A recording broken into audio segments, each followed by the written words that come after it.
শায়েখ আল্লামা মামুনুল হক দামাত বরকাতুহু, যার নামটা এখনো ফেসবুকে লেখা যায় না। এর থেকে কষ্টের কিছু হয় না। যার নামটা এখনো ফেসবুকে লিখলে, আমরা শায়েখকে দিয়ে মাহফিল করি মাদ্রাসা, মাহফিলের পোস্টারের প্রচারণা করলে ফেসবুক আমাদের আইডি রিমুভ করে দেয়। এর চাইতে যন্ত্রণা 6 মাস কোন ঘোড়ার টিম পারতেছেন আপনারা? প্রধান উপদেষ্টা সহ যে সমস্ত উপদেষ্টাবৃন্দ আছেন, 6 মাসে এখনো পর্যন্ত একজন মাজলুম আলেমের ফেসবুক আইডি, এটার নিয়ন্ত্রণ এখন যদি হিন্দুত্ববাদী ভারতের হাতে থাকে, আপনারা কোন বিরাট জুম পারতেছেন? আপনাদেরকে বলবো, আপনাদের শুভ বুদ্ধির উদয় হবে, আপনাদের শুভ বুদ্ধির উদয় হবে। আলেম সমাজ আজকে ভারতীয় আগ্রাসনের মোকাবেলায় আপনাদের পাশে ছিল, হাসিনার বিরুদ্ধে আপনাদের পাশে ছিল। আপনারা দূরে টেলে দিবেন না, আলেম সমাজের পাশে থাকুন, আলেম সমাজের পালস বোঝার চেষ্টা করুন। একটা কথা মনে রাখবেন, এদেশে ইসলামপন্থীরাই, ভারতীয় যদি সামরিক আগ্রাসন হয়, সর্বপ্রথম মুজাহিদ বাহিনী তৈরি করে এই ইসলামপন্থীরাই ভারতীয় আগ্রাসনের বিরুদ্ধে মোকাবেলা করবে। আর আর এই প্রথম আলো, ডেইলি স্টার কিংবা তাদের প্রেতাত্মারা এরা রাজাকারি করবে, এরা হবে রাজাকার।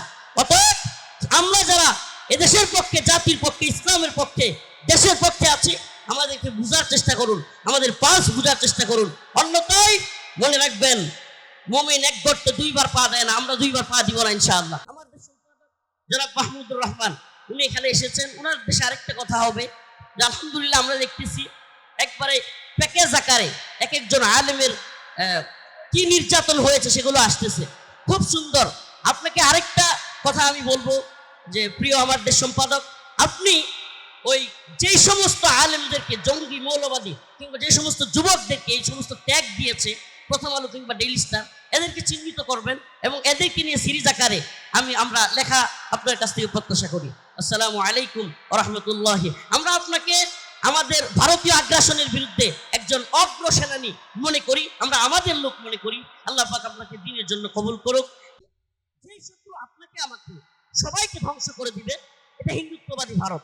হিন্দুত্ববাদী ভারত আমাদের উপরে শুধুমাত্র সামরিক আগ্রাসনটা চালানো বাকি, আর বাকি যত সাংস্কৃতিক আগ্রাসন কিংবা আপনার শিক্ষার মধ্য দিয়ে আগ্রাসন, এমন কোনো সেক্টর নাই যে সেক্টরটাতে এই অঞ্চলের মুসলিমদেরকে ঘায়েল করবার জন্য যোগ যোগ ধরে চেষ্টা করতেছে না। লম্বা কথা বলবার সময় নাই, কিন্তু আমি শুধুমাত্র আজকের এই বৃহৎ একটা উলামায়ে কেরামের প্ল্যাটফর্ম, এখান থেকে আরো 1-2টা কথা সুযোগ দিলে বলতেছি। সেটা হলো, দেখেন এই জামানায় আপনি আবু বকর কিংবা ওমর রাদিয়াল্লাহু আনহুকে খুঁজে পাবেন না। আপনি ভুল ত্রুটির ঊর্ধ্বে এমন কোনো মানুষকে আজ খুঁজে পাবেন না। এখানে যারা বসে আছেন, আমরা কেউ ভুলের ঊর্ধ্বে নই। কিন্তু একটা কথা মনে রাখবেন, বাতিলের শত্রুর তীর যাদের বিরুদ্ধে, হকের মাপকাঠিতে তারাই কিন্তু অগ্রগণ্য।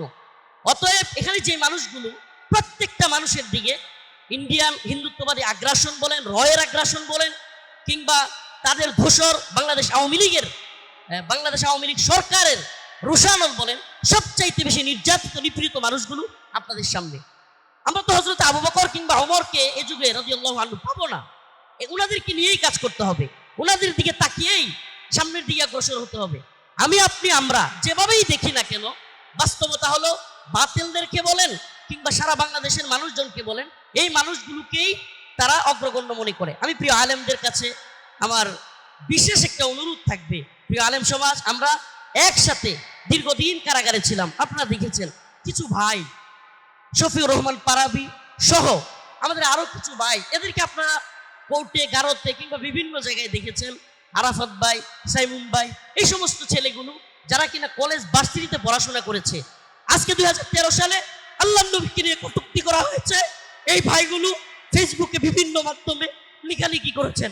সেই লিখালিখির দায়ে আজকে 1 যুগের উপরে তারা বন্দী, এবং তাদের এক একজনকে হাসিনা সরকার 10টা, 2টা, 3টা করে ফাঁসি দিয়ে রাখছে। এদের কি অপরাধ? এরা লেখালেখি করেছে, এরা অনলাইনে ওই শাতেমদের বিরুদ্ধে, শাতেম ব্লগার অভিজিৎ রায়, ফয়সাল আরিফিন দীপন, ওয়াশিকুর রহমান বাবু, ব্লগার রাজীব, এদের বিরুদ্ধে লেখালেখি করবার কারণে আজকে সেই ভাইগুলো দীর্ঘদিন যাবৎ কারাগারে নির্যাতিত, নিপীড়িত। আমি আমার প্রিয় শায়েখদের কাছে বলতে চাই, আমার দেশ সম্পাদক যারা মাহমুদুর রহমান সাহেব এখানে উপস্থিত, ওনাকে আমি আসলেই অন্তর থেকে মহাব্বত করি। এমন কিছু মানুষকে আমাদের আগলায় রাখা দরকার, ইসলামপন্থীদের, যারা ইসলামপন্থীদেরকে জঙ্গি ঠেক দেয় না, যারা ইসলামপন্থীদেরকে মৌলবাদী ঠেক দেয় না। আমাদের মিশন ভারতীয় আগ্রাসনের বিরুদ্ধে এমন হওয়া উচিত যেই মানুষগুলো ভারতীয় আগ্রাসনের বিরুদ্ধে, তারা জেনারেল হোক, তারা আমাদের কলিজার টুকরা। কিন্তু প্রথম আলোর মতো, ডেইলি স্টারের মতো যে সমস্ত লোকগুলো আলেমদেরকে মৌলবাদী জঙ্গিবাদী ট্যাগ দিতে ব্যস্ত এবং আমাদেরকে উগ্র হিন্দুত্ববাদীদের ভাষায় বিভিন্ন ধরনের কথা বলতে ব্যস্ত, আমাদের মোকাবেলাটা বর্তমানে আওয়ামী লীগ চলে গিয়েছে, ভারতীয় আগ্রাসনের কিছুটা নিয়ন্ত্রণ আসছে, কিন্তু এই প্রথম আলো এবং ডেইলি স্টারের বিরুদ্ধে এটা শুধু গদবাঁধা কথা নয়। এই সমস্ত দূষকদেরকে মোকাবেলা করতে না পারলে বাংলাদেশে ইসলামপন্থীদের বিজয় খুব কঠিন হবে। আল্লাহ পাক বাংলাদেশে ইসলামপন্থীদের যে উত্থানের এই সময়টা দিয়েছেন, আমি মনে করি এটা যদি সঠিকভাবে কাজে লাগাতে পারে ইসলামপন্থী নেতৃত্ব, ইনশাআল্লাহ আগামী দিনে গণতান্ত্রিক কোনো বিপ্লব নয়, ইসলামিক বিপ্লব, কোরআনের বিপ্লব সম্ভব। নাসরুম মিনাল্লাহ ওয়া ফাতহুন করিব। আসসালামু আলাইকুম ওয়া রাহমাতুল্লাহি ওয়া বারাকাতুহু। আমার দেশ সম্পাদক জনাব মাহমুদুর রহমান উনি এখানে এসেছেন। ওনার দেশে আরেকটা কথা হবে যে আলহামদুলিল্লাহ আমরা দেখতেছি একবারে প্যাকেজ আকারে এক একজন আলেমের কি নির্যাতন হয়েছে সেগুলো আসতেছে, খুব সুন্দর। আপনাকে আরেকটা কথা আমি বলবো যে প্রিয় আমার দেশ সম্পাদক, আপনি ওই যেই সমস্ত আলেমদেরকে জঙ্গি মৌলবাদী কিংবা যে সমস্ত যুবকদেরকে এই সমস্ত ট্যাগ দিয়েছে প্রথম আলো কিংবা ডেইলি স্টার, এদেরকে চিহ্নিত করবেন এবং এদেরকে নিয়ে সিরিজ আকারে আমরা লেখা আপনার কাছ থেকে প্রত্যাশা করি। আসসালামু আলাইকুম ওয়া রাহমাতুল্লাহি। আমরা আপনাকে আমাদের ভারতীয় আগ্রাসনের বিরুদ্ধে একজন অগ্র সেনানী মনে করি, আমরা আমাদের লোক মনে করি। আল্লাহ পাক আপনাকে দ্বীনের জন্য কবুল করুক।